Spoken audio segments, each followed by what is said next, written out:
Party પર જગદીશ વિશ્વકર્માએ પણ પોતાની પ્રતિક્રિયા આપી। ખેડૂતોના ટેકાના ભાવે દેશમાં પોતાનું માર્કેટિંગ આમ આદમી પાર્ટી કરે છે તેવું તેમણે કહ્યું। ખેડૂતોને પંજાબમાં માર મારવામાં આવે છે, ગુજરાત આરોગ્ય માટે હેલ્થ કેરની સહાય કરે છે તેવી વાત પણ જગદીશ વિશ્વકર્મા દ્વારા કરવામાં આવી છે।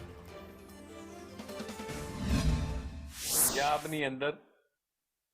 ખેડૂતો ઉપર જે અત્યાચાર થઈ રહ્યા છે, ખેડૂતો પર જે લાઠીચાર્જ થઈ રહ્યો છે, એ માત્ર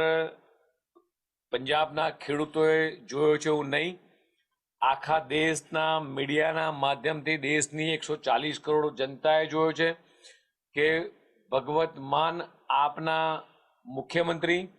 એમના નેતા કેજરીવાલો ગમે તેવા બણગા ફૂંકતા હોય પણ પંજાબની જનતા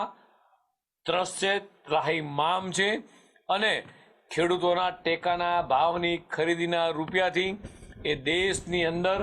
માર્કેટિંગ કરવા નીકળ્યા છે। દેશમાં સૌથી પહેલું રાજ્ય ગુજરાત રાજ્ય હતું, જ્યારે દેશના યશસ્વી પ્રધાનમંત્રી માનનીય મોદી સાહેબે હેલ્થકેરની અંદર PMJY કાર્ડ દ્વારા 5 લાખ કેન્દ્ર સરકાર આપે છે, ત્યારે ગુજરાતના મુખ્યમંત્રી માનનીય ભૂપેન્દ્રભાઈ પટેલ એ આખા દેશમાં પહેલું રાજ્ય બન્યું કે દેશના યશસ્વી પ્રધાનમંત્રીમાં કેન્દ્ર દ્વારા 5 લાખ અને રાજ્ય દ્વારા 5 લાખ એમ 10 લાખની હેલ્થકેરની અંદર સૌથી વધારે સહાય કરતું આખા દેશમાં કોઈ રાજ્ય હોય તો ભારતની અંદર